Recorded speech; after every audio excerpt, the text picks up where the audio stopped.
नमस्कार देशवासियों, नए साल की हार्दिक शुभकामनाएं। मैं संजय भाटी आप सबके चरणों तक पत्रकारिता लाना चाहता हूं। जो पत्रकारिता चंद महलों तक और महलों वालों तक है, उसे मैं झुग्गी से लेकर उस मेहनतकश मजदूर तक लाना चाहता हूं,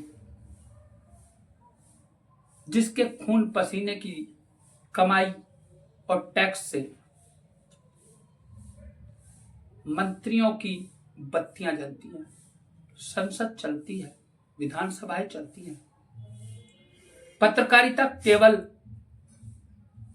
चंद नेताओं और संपादकों का खेल नहीं रहेगा। यह केवल उन अखबारों तक सीमित नहीं रहेगी जो अखबार सरकार के विज्ञापनों से चलते हैं। पत्रकारिता केवल प्रेस क्लबों के कब्जे में नहीं रहेगी। पत्रकारिता अब यूट्यूब, ट्विटर और अन्य सोशल मीडिया माध्यमों पर रहेगी। जनहितकारी पत्रकारों पर, जो जनहित के लिए पत्रकारिता करते हैं, उनको कलंकित नहीं किया जाएगा। मेरा यही मिशन रहा। मैं एक बहुत छोटा सा अखबार चलाता था, आज मेरे खिलाफ कुछ लोग बोल रहे हैं। मैं बता देना चाहता हूं, ये देख लें, ये वो अखबार का अंक है सुप्रीम न्यूज का, जिसमें लिखा हुआ है अधिकारी झूठ बोलते हैं और जनता को लूटते हैं, सच बोलो कोठी किसकी है। इस अखबार को भाजपाइयों ने संसद और विधानसभा में खुद लहराया था।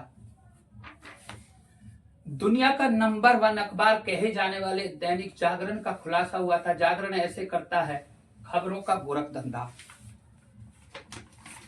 ये मैंने नई साल पर जो ये जश्न मनाते हैं, अभी कल पत्रकार आप देखोगे, आज रात से ही जश्न मनेंगे। अंग्रेजी जाम के साथ पत्रकार और संसदों ने बनाया जीत का जश्न। ये जो कह रहे थे, कुछ लोग कह रहे थे कि जागरण की प्रतियां जलवा दी। मैंने जी नहीं जलवा दी, मेरी खबरों को देखकर जनता ने जला दी। प्रशासन जगा, जनता जगी, लेकिन जागरण नहीं। ये जागरण के ही एक पत्रकार के भाई की फर्जी एजेंसी है, जो पकड़ी गई थी, जो जेल गए।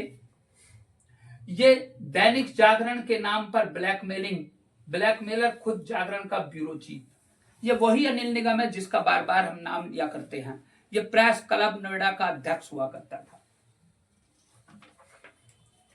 ये उस मुकदमे के बाद का मेरा अंक है। पुलिस बताए कब होगा सुप्रीम न्यूज के संपादक का एनकाउंटर। मैंने कभी झुकना नहीं सीखा, मैंने कभी रुकना नहीं सीखा। यह वो मुकदमे की कॉपी है जिसे जागरण के पत्रकार द्वारा लूट, चैन स्केचिंग और रंगदारी के रूप में मुझ पर दर्ज करवाया गया। यह वो डीएम के लेटर का जवाब है दीपक अग्रवाल का आरएनआई के द्वारा। आरएनआई ने दीपक अग्रवाल डीएम को बता दिया था कि अखबार ऐसे ही बंद नहीं हो जाते हैं, ये रूल रेगुलेशन से चलते हैं।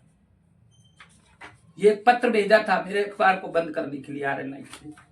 ये वो शो कॉज नोटिस है, ये प्रेस परिषद को दिया हुआ जवाब है। और ये देखिए, लोग सोचते हैं कि जागरण वाली बात ऐसे ही कह दी जाती। जागरण के लेटर पैड पे मेरे खिलाफ दिया गया था। इस पर शो कॉज नोटिस दिया था दीपक अग्रवाल ने, बाद में अपनी बात से मुकर गए थे। दीपक अग्रवाल जी को हाई कोर्ट देखना पड़ा था, प्रेस काउंसिल देखनी पड़ी थी।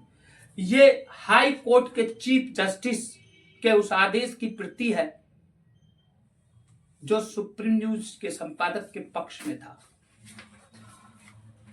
और अब अंत में ये वो नकल सवाल की कॉपियां हैं, वकीलों के द्वारा साइन करके दी हुई हैं, जो डलेंगी नोएडा के पत्रकारों के चिट्ठे खोलने के लिए है।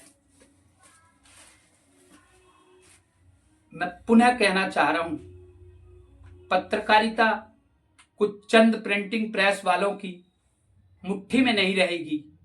पत्रकारिता प्रेस क्लब की मुट्ठी में नहीं रहेगी। पत्रकारिता रेहड़ी पटरी यूनियन के अध्यक्ष गुप्ता जी के द्वारा और मेरे द्वारा हर उस रेहड़ी पटरी वाले के मोबाइल पे पहुंचा दी जाएगी।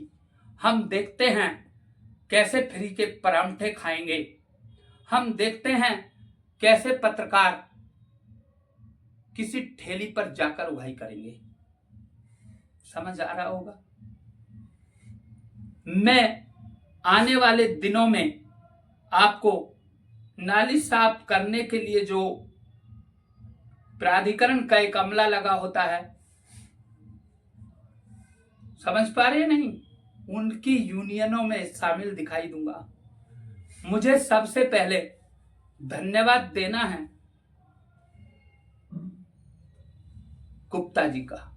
गुप्ता जी ने मुझे प्रदेश में प्रभार दिया है। उन्होंने जब गौतम बुद्ध नगर के पत्रकार मेरा चरित्र हनन कर रहे थे, तब उन्होंने मुझे अपने कार्यालय बुलाकर मुझसे कहा कि भैया एक साथ नहीं खड़े हो सकते हम।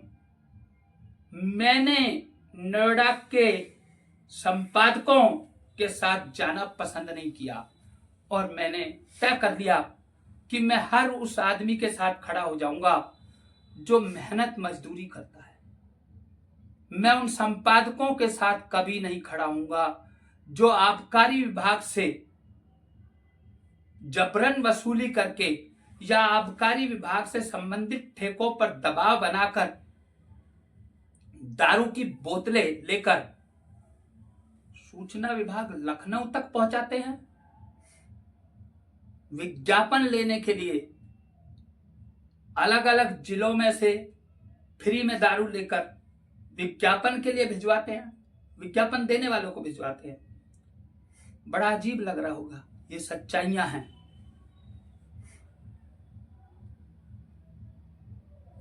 समझ लीजिएगा, सब कुछ बदलने वाला है। जनता के साथ खड़े होकर पत्रकारिता की जाएगी।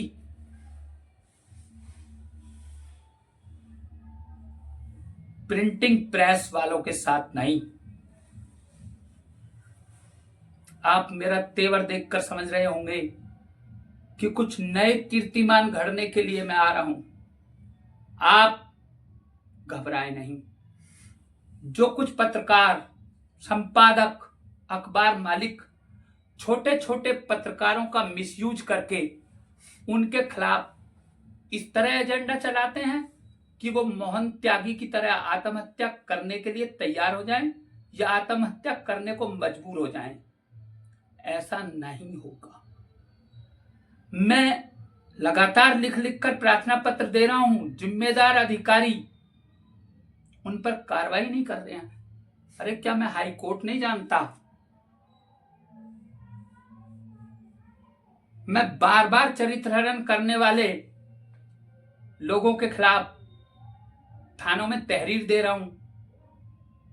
थानों के कोतवाल लिख के दे रहे हैं कि सुप्रीम कोर्ट से रोक लगी हुई है इन पे।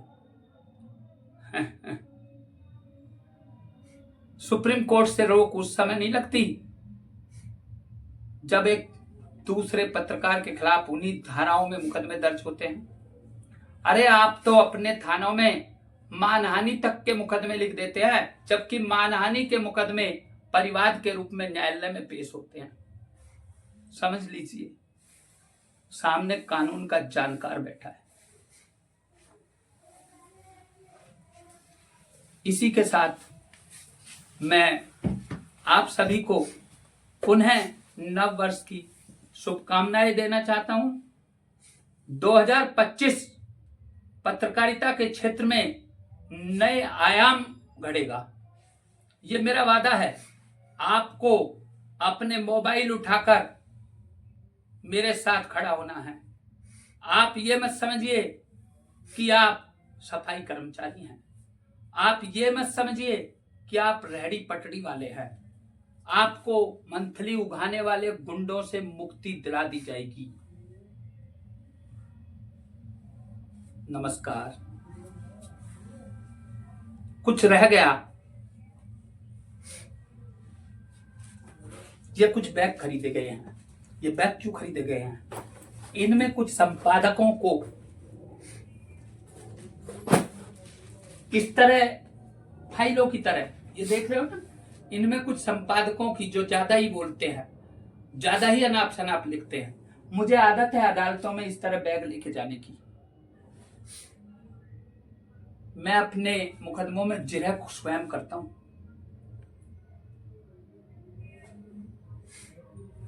समझ लीजिए, जो पैसा आप लूट रहे हैं वो मेरे अधिवक्ता भाइयों को आपको देना पड़ेगा, क्योंकि मैं तो अपने मुकदमों की स्वयं पैरवी करता हूं।